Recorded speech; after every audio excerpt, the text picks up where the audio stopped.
हम अपनी ज़िंदगी के स्वयं जिम्मेवार होते हैं। हमारे जीवन में जो कुछ भी होता है, अच्छा बुरा, उन सब के पीछे हमारा ही हाथ होता है। हम दुनिया में अपनी समस्याओं का समाधान ढूंढते हैं, लेकिन असल में वो सारी समस्याओं का समाधान हमारे अंदर ही होता है। कुशीनगर के गांव में एक बहुत ही अमीर किसान रहता था। उसके पूर्वजों के पास इतनी धन और संपत्ति थी कि उसको जाने के बाद इस किसान को कुछ करने की आवश्यकता ही नहीं थी। उसके पास अपार धन और संपत्ति की वजह से वो अपने जीवन को खुशनुमा तरीके से जीता था। जो भी चीज़ की इच्छा होती उसे खरीद लाता। हर चीज़ उसके सोचने पे ही पूरी हो जाती। उसके घर में हर काम को करने के लिए नौकर और चाकर लगे थे।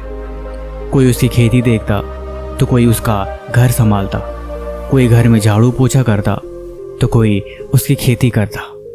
ऐसे ही करते करते हर काम के लिए उसने घर में नौकर और चाकर रखे थे और वो चैन से अपना जीवन यापन करता रहा। धीरे धीरे वक्त गुजरता रहा और उसके धन में अब धीरे धीरे कमी आने लगी, लेकिन उसे कोई परवाह ही नहीं था। उसे भला इन चीज़ों से क्या ही फर्क पड़ता। वो कभी भी अपने काम पे नहीं जाता, न तो देखता कि उसके नौकर कैसा काम कर रहे हैं, कहीं उसके साथ गद्दारी तो नहीं कर रहे। एक बार उस किसान का एक दोस्त जो बचपन में साथ रहा करता था उसके पास आया और उसे बोला, और सब कुशल मंगल तो है ना? उसने बताया कि हाँ, सब कुशल मंगल है। उसकी हालत देख के वो चिंतित हो गया। बोला कि तुम्हारे घर में क्या चल रहा है? क्या तुम इसकी खोज खबर नहीं रखते? उसने बोला, चिंता? किस बात की चिंता? मेरे घर पे तो सब कुछ ठीक है, मुझे भला चिंता करने की क्या आवश्यकता है? उसने बोला, तुम्हारे घर में धन की कमी हो रही है। ऐसे ही चलता रहा तो कुछ वक्त बाद तुम्हारे पास खाने को भी कुछ नहीं बचेगा। इसीलिए तुम इसके लिए अब बचाव के लिए कदम उठाओ। उसने बोला, बचाओ? कैसा बचाओ? मैं भला कैसे बचा सकता हूँ? जो कुछ भी हो रहा है सब नौकर हैं, देख रहे हैं। मैंने उनको जिम्मेवारी दी है, फिर भला मेरे काम करने की क्या आवश्यकता है? उसने बोला कि अगर तुम बुरा ना मानो तो तुम्हें एक बात बताऊं? उसने बोला, हाँ बताओ, क्या बताना चाहते हो? उसके दोस्त ने कहा कि नगर की दूसरी छोर पे एक महात्मा रहते हैं। कहते हैं उनके पास हर समस्या का हल है और उनके पास कोई ऐसा मंत्र है जिसको बताने से तुम्हारे धन की कमी पूरी होने लगेगी और धीरे धीरे तुम्हारे भंडार में धन की वृद्धि के साथ तुम फिर से संपन्न हो पाओगे। वो खुश हो गया और बोला, ठीक है, कल तुम मेरे घर आना, हम दोनों साथ में मिलके उस महात्मा के पास चलेंगे। अगली सुबह वो अपने दोस्त के साथ उस महात्मा के पास चला गया। जाते जाते शाम हो गई। महात्मा वहाँ पे बैठे हुए थे। उसने महात्मा से सारी चिंता बताई और बोला कि मैं क्या कर सकता हूँ। उस महात्मा ने पूछा, तुम्हारी समस्या का हल मिल गया है, लेकिन तुम मुझे ये बताओ कि तुम कितने बजे सो के उठते हो? उसने जवाब दिया कि मेरा कोई टाइम नहीं है, मुझे जब भी समय मिलता है मैं आराम से सो के उठता हूँ। कभी 10 बजे, कभी 11 बजे, कभी कभी तो मैं पूरा दिन सोते ही रहता हूँ, क्योंकि मुझे कोई काम नहीं होती, तो मैं भला जग के भी क्या करूँगा। उसने बोला कि तुम्हें आदत छोड़नी पड़ेगी। तुम सुबह के 4 बजे उठो और अपने खेत के दूसरी छोर पे जाओ। वहाँ पे तुम्हें एक नीली रोशनी दिखाई देगी और वो रोशनी सुबह सुबह ही दिखाई देती है। जिस दिन तुम्हें वो रोशनी दिखाई देगी उसी दिन से तुम्हारी समस्या का समाधान हो जाएगा और तुम्हारे धन में वृद्धि होने लगेगी। उसे कुछ समझ में तो नहीं आया, लेकिन उसने महात्मा का धन्यवाद किया और बोला, चलो ठीक है महात्मा जी, आपका बहुत बहुत धन्यवाद। अगले दिन सुबह वो उठा और खेत की तरफ निकल गया। खेत की तरफ जाकर देखा तो उसका नौकर उसके खेत से फसल चुरा के दूसरे किसानों को बेच रहा था। वो मालिक को देखकर डर गया और उनसे क्षमा मांगी।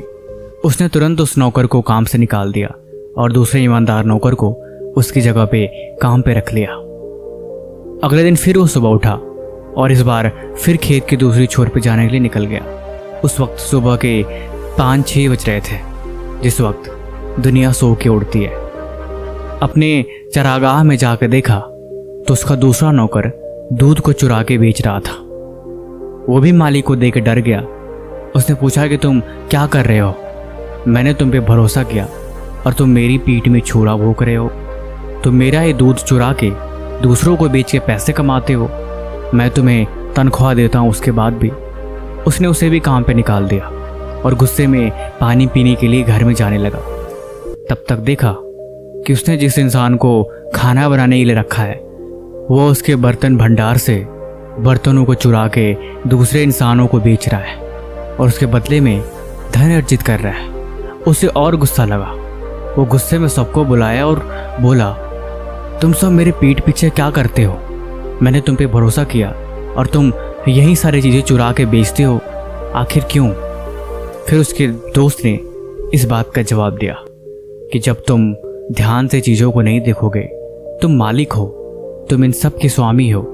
अगर तुम्हें होश खबर नहीं तो फिर भला ये तो अपनी मनमर्जी करेंगे ही। देखा, सुबह उठने से तुम्हारी सारी समस्या का हल मिल गया। उसने बोला, लेकिन मुझे आज तक वो नीली रोशनी दिखाई तो नहीं दी। उसने बोला, यही नीली रोशनी है। जब तुम सच को जानते हो और जब तुम हकीकत को पहचान लेते हो तभी से चीज़ें बदलना शुरू हो जाती हैं। अब इन्हीं चोरों को पकड़ने से तुम्हें पता लग गया कि तुम्हारे धन में सबसे ज़्यादा खर्च कहाँ हो रहा है। आखिर क्यों तुम गरीब होते जा रहे हो और आखिर क्यों अन्न कम पड़ रहा है और चोरियाँ बढ़ रही हैं। ये बात सच है। जीवन में हम खुद को बदल सकते हैं। हमारी जो गलतियाँ हैं, हमारी जो कमियाँ हैं, इनको सिर्फ हम ही दूर कर सकते हैं और ये दूर तभी होंगे जब हम इनको पहचान पाएंगे। हम खुद पे ध्यान नहीं देते, हम दुनिया के बारे में सोचते हैं, हम दूसरों की परवाह करते हैं और यही चीज़ हमारी बर्बादी का कारण बनती है।